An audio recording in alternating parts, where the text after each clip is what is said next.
A Zoom é plural, a Zoom é digital. A Zoom é plural, a Zoom é digital. Olá, está começando mais um Estácio Entrevista aqui na TV Zoom, um programa da Universidade Estácio de Sá, campus Nova Friburgo. No programa de hoje vamos conversar sobre o curso de Direito, com mais uma conquista, mais uma premiação, e agora nesse período em que aí abre-se novamente a janela para captação, né, para que você possa entrar na universidade, o Direito mais uma vez entrega excelência, quem sabe não seja uma grande opção de carreira para você. Depois da vinheta, a professora Nívia Dutra, coordenadora do curso de Direito, aqui no Estácio Entrevista.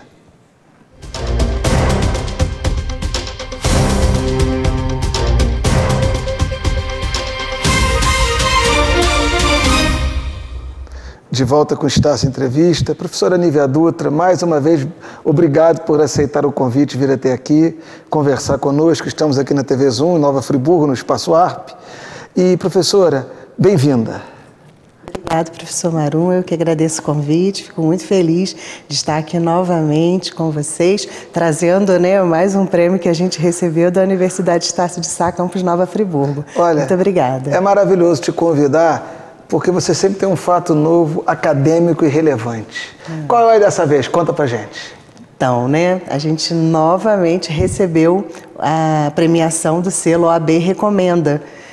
Mais de 1.900 universidades que temos no país com os cursos de Direito, 198 foram premiadas, então assim, percentual bem, né, pequeno, 10% e 19 no Rio de Janeiro, né, então, e nós fomos uma delas. A única, isso é bastante a gente registrar, a única instituição de Nova Friburgo de Direito, sim, da cidade de Nova Friburgo foi premiada pela Universidade Estácio de Sá. Isso mesmo, pela segunda vez consecutiva, né? Tivemos um em 2022 e agora novamente fomos premiados. Tem muita fake news rolando por aí? Não. Nós fomos premiados. Sim, nós fomos premiados. Estamos lá na lista. Esse prêmio é o quê? A OAB, que é a Ordem dos Advogados do Brasil Nacional, recomenda que os jovens, os futuros advogados, futuros bacharéis em Direito, estudem neste curso. Exatamente. Eles fazem uma medida, né, entre as notas do Exame Nacional da Ordem dos Advogados e a nota do ENAD, e aí nesse conjunto de notas eles pegam as melhores universidades, as que tiveram notas de excelência, e aí então fazem essa premiação como um reconhecimento pelo grande trabalho, né, feito pela universidade e a nota atingida pelos alunos, né? É muito relevante isso, né, professora Nívia? Porque, veja bem, eles pegam a nota do exame da ordem. Eu não entendo muito, mas se eu estiver errado, a senhora, por favor. Mas pelo que dá para entender o aluno, quando ele termina o curso de Direito, vira um bacharel em Direito, para que ele possa usufruir de todas as prerrogativas da profissão, ele tem que passar na prova da ordem. Isso, exatamente. Então, um dos critérios que eles pegam é este, ou seja, se o curso onde o rapaz estudou, a moça, permite que ele passe na prova. Permite. Exatamente. Então, assim, ele verifica o curso, né, ele te deu suporte suficiente, né, te deu conhecimento suficiente para você passar no Exame Nacional da OAB e se tornar um advogado, porque só nesse momento que a gente tem a carteira da OAB e se torna advogado, senão a gente continua bacharel em Direito. Então, assim, é de uma importância sem igual, né? Sem dúvida, senão o cara fica paralisado, né? Sim. E o segundo é o ENAD, que é o Exame Nacional de Desempenho dos Estudantes, que é o exame do Ministério da Educação que avalia a qualidade dos alunos concluintes. Sim, exatamente. E aí, quer dizer, o OAB pega essas duas notas e diz assim, olha, Estácio Friburgo aprova na OAB, Estácio Friburgo tem boas notas no ENAD, portanto é um curso de excelência. Exatamente. Compara com todas as outras instituições e diz, excelência. Exatamente, é esse mesmo, é esse o critério utilizado e o objetivo é justamente esse, destacar, né, as universidades que têm o melhor desempenho de seus alunos, tanto no exame da ordem, que é importantíssimo e dificílimo, né, o exame da ordem é uma caça às bruxas, né? Vamos dizer completo, assim, uma prova. porque é complexo, né? É um exame que é difícil, né? Os alunos, eles têm que estar muito bem preparados para poder passar nesse exame. E o ENAD também, que não é nada fácil, né? A gente sabe, a gente vê as provas, né? São provas longas, né? Então, realmente mede o conhecimento dos nossos alunos adquirido na nossa universidade. Eu acho fantástico, professora Nívia, esse trabalho da OAB, porque ele é um trabalho que não distingue, como muitas vezes no nosso país a pessoa faz distinção, é pública, é privada, não sei o quê, sem conhecer. Não, ele pega um indicador justo e mede. Exatamente. Dizendo que é uma fonte que não é, nenhuma instituição tem nenhum controle sobre ela, ou seja, a prova da ordem, quem tem os dados, os números é a ordem, o ENAD, quem tem os dados é o INEP, é o MEC, portanto são números inquestionáveis, né? Sim, sim. Eu entendo também que assim, esse trabalho é um trabalho de excelência que o Conselho Federal da OAB faz e de grande relevância para a sociedade também, né? Porque destacando as universidades que tiveram melhor desempenho, a gente consegue também, né, direcionar o nosso estudo, né? O aluno consegue, né, direcionar o estudo para onde ele vai, qual a universidade que ele vai buscar, né? Aquela que está tendo melhor desempenho. Claro. E tem uma coisa que eu acho importante a gente ressaltar, não sei se a senhora acha, né, Estácio? Quando sai aquele painel do ENAD, como é que foram os nossos alunos, a gente faz todo um trabalho junto com a diretoria de ensino para ver em qual área que os nossos alunos ainda estão precisando melhorar, a gente faz um outro, ou seja, a gente está sempre procurando melhorar o nosso trabalho para que o resultado do aluno seja melhor, né? Sim, exatamente. A gente trabalha, né, todo ano, a gente não espera chegar ao ENAD para trabalhar o aluno, né? A gente já pega onde é que o aluno, né, tem uma maior dificuldade, né, qual o critério que está precisando melhorar e a gente já começa a fazer um trabalho com o aluno de aprendizagem ao longo do tempo para a gente chegar no final e obter uma excelente nota como tivemos no último ENAD que tivemos nota 4, né? A senhora falou que poucas instituições, 10%, receberam o selo OAB. Sim. Recomenda. Como a gente já recebeu seguidamente, fora em outros períodos, seguidamente pela segunda vez, o número deve ser menor ainda. Sim, ou seja, aquelas instituições que permaneceram com o selo, que algumas receberam em 2022 e o perderam agora. Sim, exatamente. E a gente manteve. Sim, perfeito. Eu queria lhe fazer uma pergunta, professor. O curso de Direito é um curso muito dinâmico dentro da nossa instituição. Muito importante para a instituição e muito dinâmico. É oficina de leitura, é palestra. Esses dias eu vi lá, eu estava passando no auditório, vocês estavam com o auditório lotado, eu não sei se era um juiz, eu não sei o que. Eu sei que era um evento grande do curso. Fala um pouquinho, como é que é essa coisa do curso de Direito, os professores, como é que são essas atividades, essas oficinas de leitura, como é que funciona isso? A gente trabalha bastante com atividades acadêmicas complementares também, ou seja, além da sala de aula, né, a gente procura trazer para o aluno palestras sobre temas atuais de relevância no meio jurídico, procura trazer também pessoas renomadas, né, que inclusive já foram alunos da universidade, né? A gente tem juízes, delegados, promotores, defensores que foram nossos alunos e vêm à universidade para contar a sua história, né? Para aqueles que estão ingressando, para aqueles que estão caminhando, para incentivá-los dizendo, olha só, fui aluno aqui, hoje sou um profissional do direito, né? Sou delegado, sou um advogado, né, de um grande escritório ou sou um juiz e agradecendo sempre, né, o retorno à universidade, que foi onde ele aprendeu, né, e ele conseguiu conquistar tudo aquilo que ele sonhava. Professora, o ensino jurídico hoje no Brasil, ele é um ensino que me parece assim, muito de boa qualidade, assim, eu não tenho muita noção, mas me parece que as pessoas saem, aqueles que querem estudar, muito bem informados. Qual é o segredo? Assim, como é que se desenvolve um jovem que chega na universidade para se formar em Direito? Quais são as linhas? O que ele tem que estudar? A gente sempre pega muito a área constitucional, né, a parte de processual também, e tenta, né, demonstrar para ele o entendimento que a gente tem dos tribunais hoje, porque hoje a gente tem muitas leis, né, a gente sempre diz para o aluno que o aluno de Direito, ele começa estudando, ele vai terminar estudando e ele vai continuar estudando, né, porque as leis mudam, agora a gente está aí com uma previsão de um novo Código Civil, né, a gente tem um Código Civil de 2002, que desde 1916 ele não havia sido alterado, e aí, né, em 2002 a gente teve um novo código, já vão aí para 22 anos, e agora a gente tem uma previsão de um novo código com a atualização, porque a sociedade é dinâmica. Então a gente também precisa, né, de leis que vão acompanhando a sociedade. E aí a gente tenta, né, passar isso para o aluno, a busca dele pelo conhecimento diário, pelo conhecimento das leis, dos entendimentos dos tribunais superiores. A gente vai sempre levando o aluno a buscar mais e mais conhecimento todos os dias.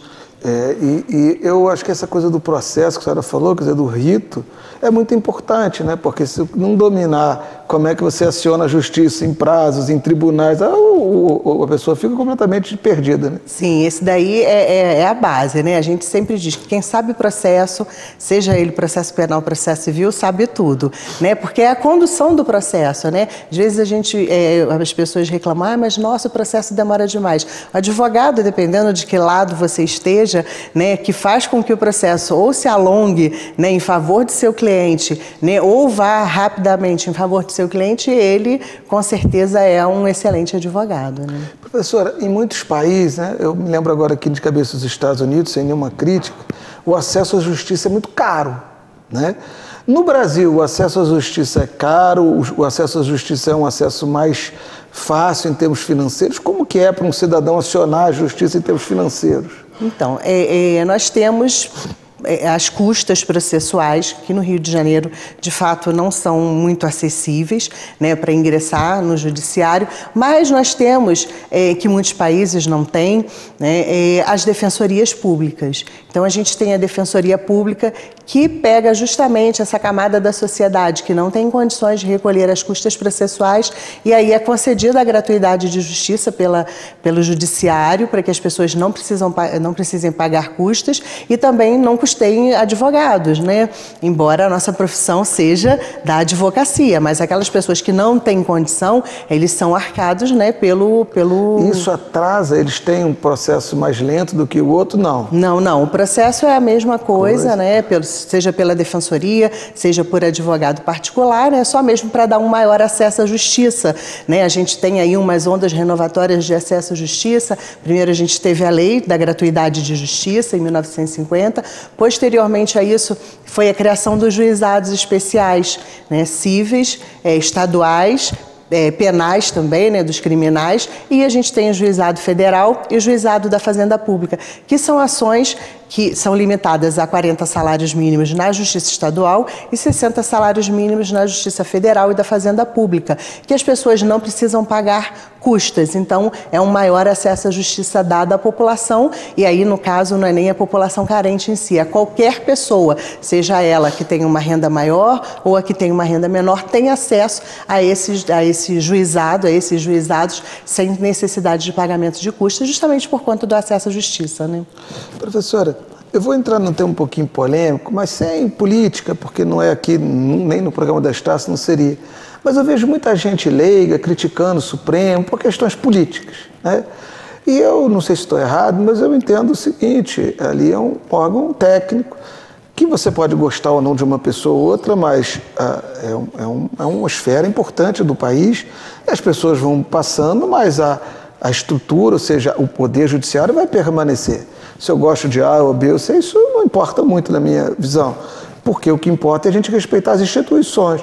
E eu estou vendo muita gente atacar a instituição judiciária, assim, mas não são pessoas que têm... Por exemplo, eu sou um leigo jurídico, eu não tenho nenhuma competência para fazer qualquer juízo de valor. E eu vejo isso muito hoje, pessoas que não têm formação jurídica fazendo ataques pessoais a figuras de ministros ou de juízes. Eu acho isso muito ruim. Como é que a senhora enxerga isso? Sim, a gente vem, né, infelizmente, tendo essas questões debatidas em meios de comunicação como Facebook e Instagram, e as pessoas começam uma discussão sem fim e sem fundamento, né, e infelizmente a gente vem sofrendo esse ataque, né, mais ao STF, né, ao Supremo Tribunal Federal, e que é um tribunal que eu entendo que você pode não gostar, é o que o professor falou, a gente pode não gostar de um ou de outro, né, mas é a nossa Corte Suprema, é a guardiã da Constituição, que tem que ser respeitado. Eu posso não gostar do ministro X ou do ministro Y,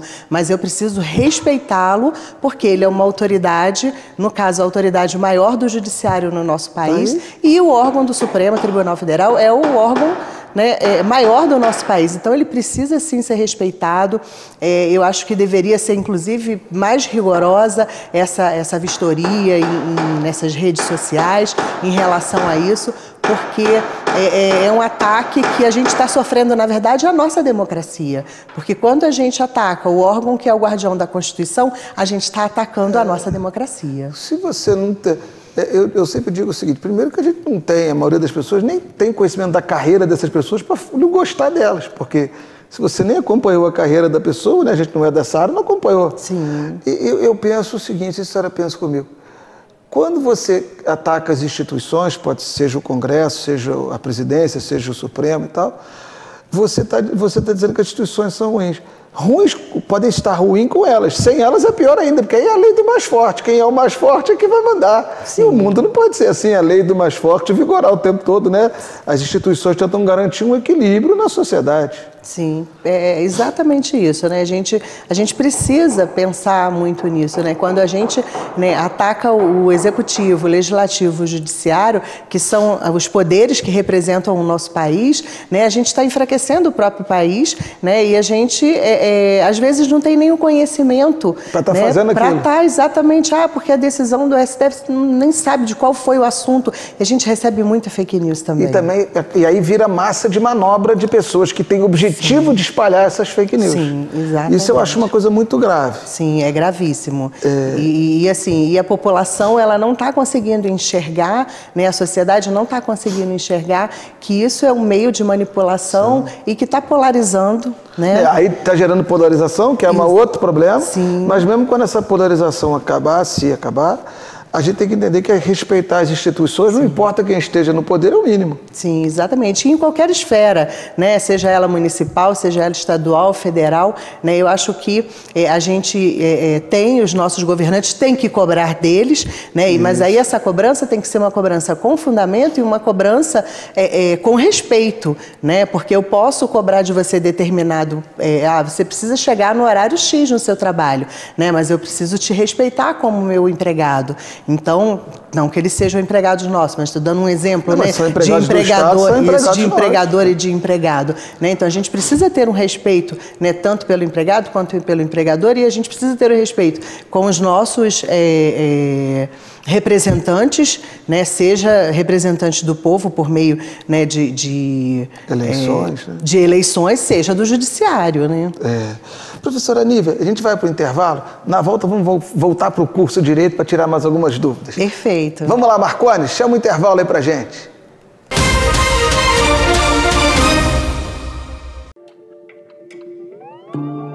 As pessoas acham que são 4 anos se preparando, mas na verdade é uma vida inteira. Não só a nossa, mas a de todo mundo que acredita, que vibra, que investe, que abre mão de tanta coisa para que a gente siga o nosso caminho. Quero agradecer a todo mundo pela torcida. E quando o momento chega, ele pode mudar a nossa história. E quem sabe a do nosso país também. Time Estácio. Para nós, vocês são mais que ouro. São diamantes.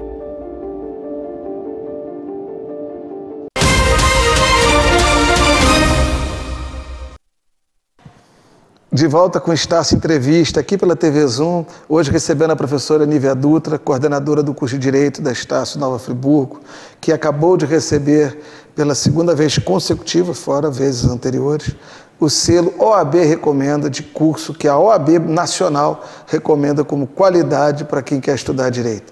Então você que está aqui nos assistindo, os pais, os avós de quem, né, que tem um filho, um neto, que queiram fazer Direito, a Estácio tem o selo da OAB. A OAB recomenda no município de Nova Friburgo apenas a Universidade Estácio de Sá. Então, acho que isso é um fator de grande qualidade. Mas estou conversando aqui com a professora Nívia e eu queria perguntar a ela uma outra questão importante. Professora, não sei se o termo certo é flexibilização, mas essas mudanças que aconteceram na legislação trabalhista nos últimos, 20 anos, eu não tenho muita noção, com o surgimento de MEI e de firma individual, né, e de prestador de serviços e não sei o quê. Isso, agora, a senhora olhando no mundo prático, melhorou a situação trabalhista, manteve a mesma coisa, piorou? Como é que a senhora enxerga essa situação em termos jurídicos, né, claro? Foi uma excelente abordagem sua. Na verdade, a gente tem, assim, 2 pontos de vista, né, porque acaba dando uma maior flexibilização para a empresa, né, porque aí é possível se contratar, né, pessoa jurídica, que aí a gente fala do PJ, né, hoje você pode ter uma empresa, né, uma pessoa jurídica, e ser contratada por outra empresa para uma prestação de serviço. Então, acaba tendo um campo maior de trabalho nesses casos. Mas, em relação, né, às questões trabalhistas, né, a gente teve um prejuízo, porque as pessoas acabam fazendo o quê?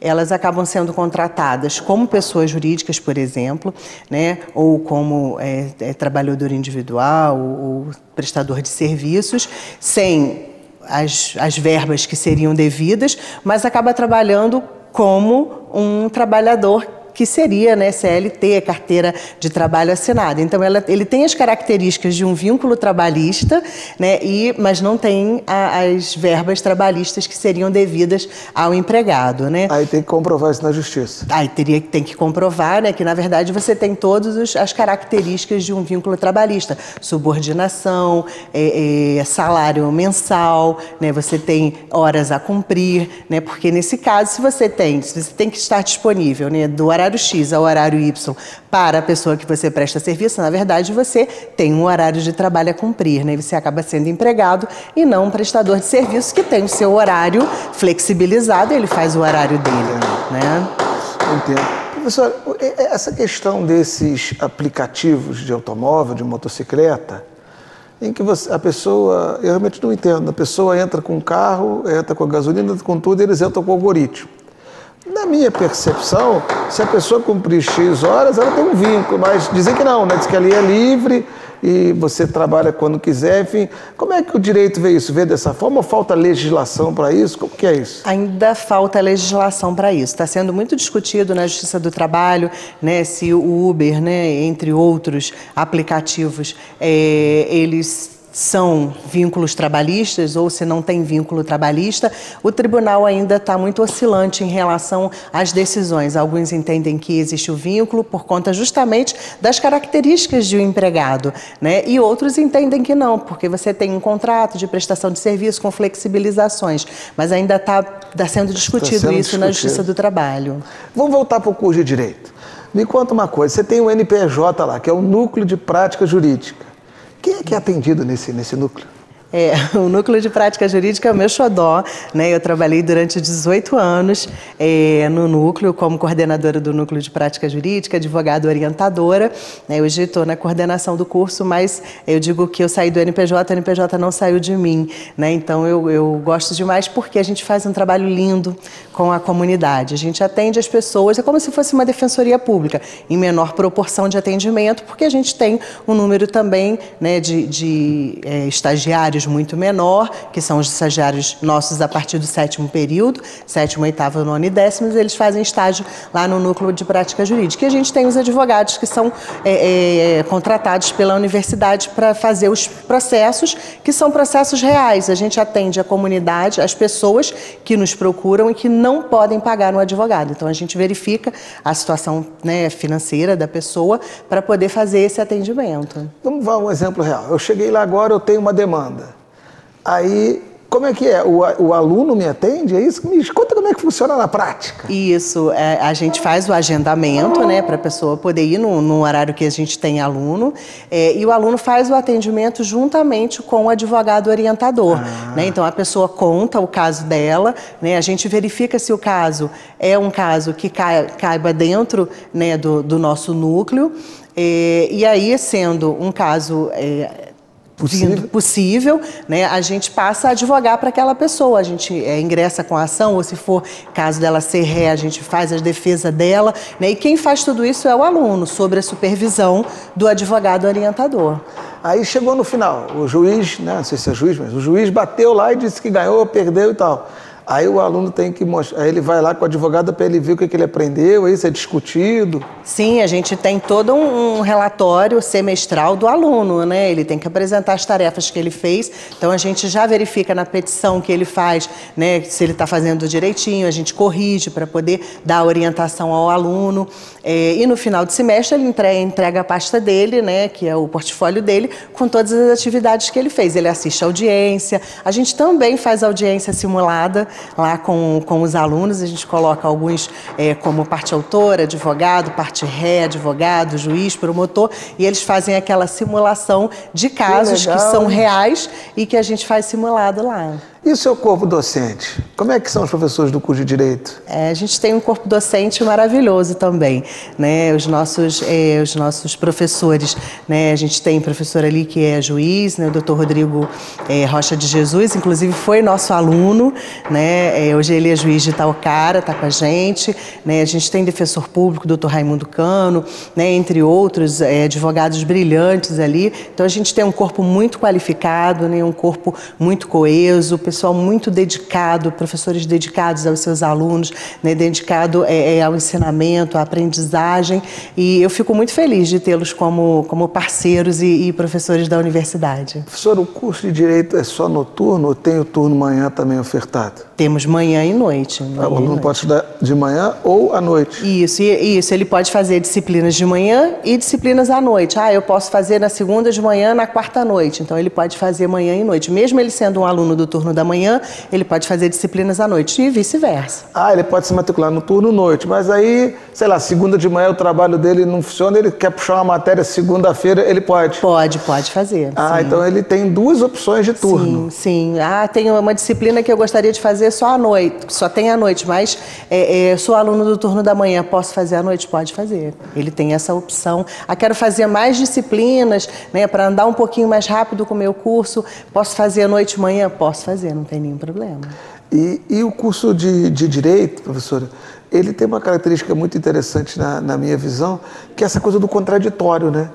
Porque você tem num fato, uma pessoa tem uma visão, outra tem outra. Como é que é trabalhado isso com o aluno? Essas matérias de sociologia e nessa coisa? A gente tem filosofia, sociologia, antropologia, né, que são as matérias que a gente acaba tratando mais, né, essa questão, né, dessas afinidades, dessas questões com a sociedade em si, né, com o homem e sociedade. E a gente também, né, acaba tendo nas disciplinas que são disciplinas de direito civil e de processo civil, né, específicas, em que os professores eles trazem, né, casos concretos para debater com os alunos. E aí realmente existe um posicionamento, às vezes de um aluno de uma forma, outro posicionamento do outro. A gente sempre diz que no direito tudo depende, né, porque a gente tem posicionamentos divergentes, né, e fundamentações que podem vir de um lado ou de outro, né. Então a gente trabalha bem com essa parte aí da jurisprudência também.